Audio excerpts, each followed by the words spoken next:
ইরানের president Masoud Pezeshkian বলেছেন, শত্রুকে 1 ইঞ্চি জমিও দখল করতে দেবে না ইরান। ইসরায়েলের সঙ্গে চলমান যুদ্ধের মধ্যেই জাতির উদ্দেশ্যে দেওয়া ভাষণে একথা বলেন ইরানি প্রেসিডেন্ট।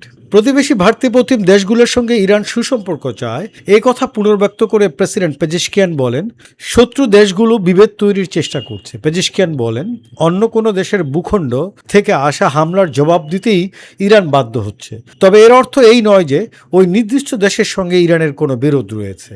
ইরানি প্রেসিডেন্ট বলেন, যারা ইরানকে আক্রমণ করবে তাদের বিরুদ্ধে তেহরান শক্ত অবস্থানে রয়েছে এবং অত্যন্ত জোরালোভাবে এর জবাব দেওয়া হবে। মাসুদ পেজেশকিয়ান জনগণকে ঐক্যবদ্ধ থাকার ও রাস্তায় নামার আহ্বান জানিয়ে বলেন, ইরানের মাটি ও পানি রক্ষায় সবার এগিয়ে আসা উচিত। জনগণের স্বতঃস্ফূর্ত অংশগ্রহণের মাধ্যমে ইরান শত্রুকে তার 1 ইঞ্চি জমিও দখল করতে দেবে না।